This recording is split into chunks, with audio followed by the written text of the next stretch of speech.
Hello guys, ngiye kwirirwa ni Paul basuza nk'ibisanzwe ikaza no kuri YouTube channel yanjye aho tuvuga ku bintu bitandukanye. Sasa mu isomo ry'uyu munsi especially muri programming tugiye kuvuga kuri functions and pointer within C++.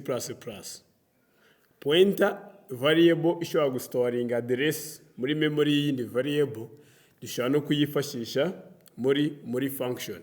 Shaka kwibaza uti bikoreshwa bite?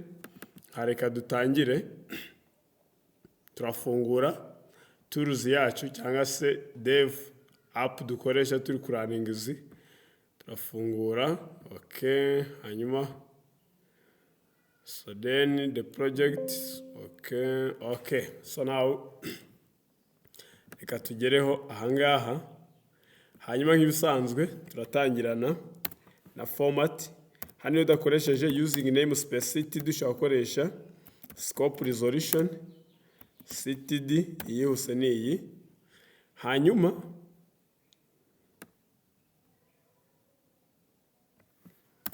ahangaha icyo tugiye kuvuga, reka tuvuge definition. Hano tuvuge function and pointer and pointers in C++. Hanga. So now turadekarara function dushaka runaka, wenda reka tuvuge int. For example, dukoresha wenda addition. Hano kuri addition function igomba kugira ibice bitatu byibuze, kugira data type int cyase indi waba ushaka gukoresha addition function name list of parameters. Hanga rero tugiye kudekararamo, hano rero tugiye kudekararamo pointer ebyiri. Hano reka tuvuge wenda pointer 1, then after tudekararemo indi pointer int pointer kabiri. Then dushaka kuvuga function definition. Hano function definition ni iki, akazi ni iki iyi function iri buze gukora, function definition. Hanyuma ibi ngibi bino byejuru byo nibyo twita function declaration. Function declaration angaha like this one. So now muri function definition ni akazi kari bukorerwemo hano mu imbere muri function. Reka tudekarare wenda tuvuge sum, tuvuge yuko star pointer 1 duteranyijeho star pointer 2. Muri video yanjye ibanza nagaragaje uburyo pointer ikoresha mu guteranya imibare ibiri. Hari n'indi video twakoresheje muri array and pointers within C++. Hanyuma hano ngono ngo iyi pointer hano ubu ni nkaho ari value irabuze kuba iri stored hano mu gihe dukoze function call, ningiraza kuba ari value. So now ubwo function ishobora kuriturning ikintu return sum. Hanga ndakeka byumvikana like this. So then hano muri main function turadekarara variable ebyiri, variable declaration. Hanga variable declaration hanga reka tudekaremo variable int a, wenda tuvuge na b. Hano dushaka guhita twinitializa value ya a, tari ngombwa ko tuyingize ivuye ku muyuza. Int a wenda tuva turugero 3, hanyuma b tuvuge yuko ingana na kangahe, wenda na 7 like this. Hanyuma rero hano dukeneye kudekarara ni variable ya 3 tuyite c, hanyuma dukore tuvuge addition. Hanyuma rero sasa ahangaha icyo dukora hano dukoresha reference operator ya ampersand like this one, a and then b. Aje dusobanura aka kantu. So then outputting cout sum is tuvuge wenda dushyiremo iriya c like this end line like this. So now return 0. Ahangaha rero no tugiye gusobanura cyane ni ukuvuga ngo hano niba dufite variable ebyiri a na b tukaba dufite int c equal addition reference operator ya a. Ahangaha ni ukuvuga ikiro sasa. Iki ni ukuvuga ngo nicyo bita function call. Function call. We are calling this function to do this job. Turi guhamagara iyi function ariko dukoresheje variable ya kangahe? Dukoresheje variable ya gatatu ariyo c. What does it mean? Ahangaha niba twavuze addition, the reference operator ya a ni ukuvuga ngo address ni iraba passed. Ahangaha here address of a and b will be passed.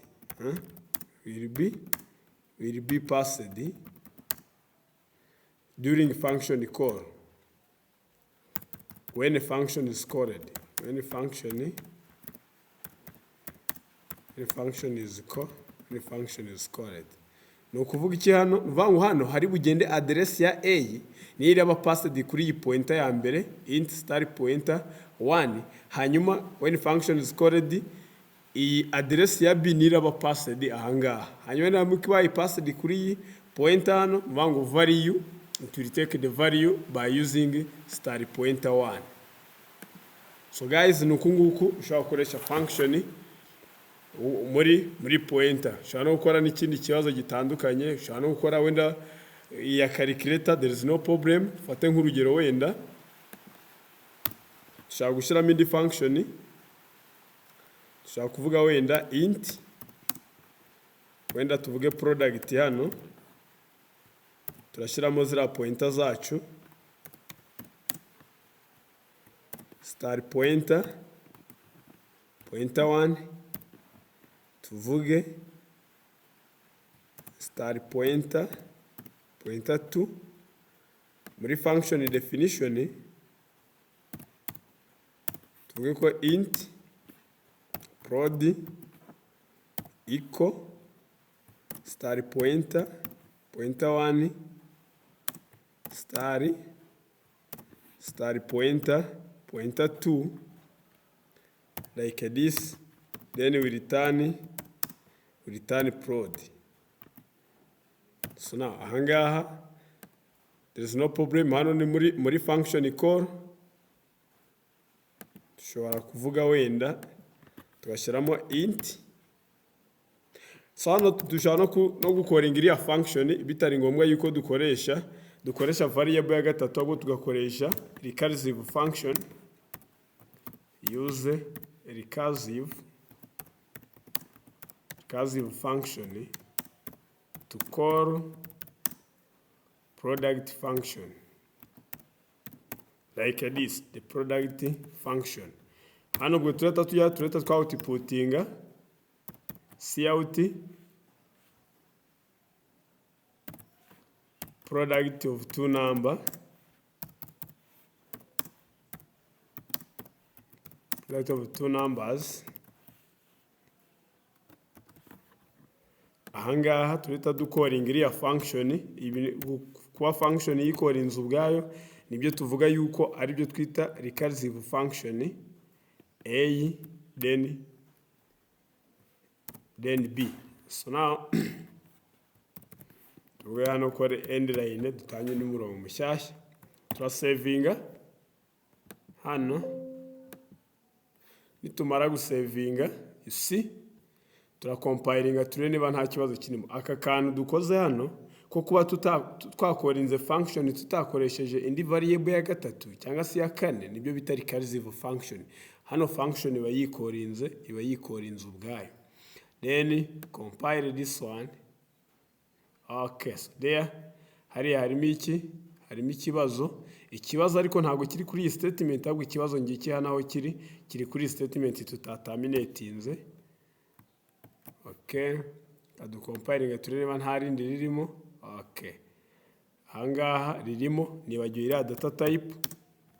Here you see star, turakompayiringa turebe niba nta rindi ririmo. Urabona ko ntaryo, so turebe output, ndakora run. Urabona ko sum is 10, then product of two number is 21.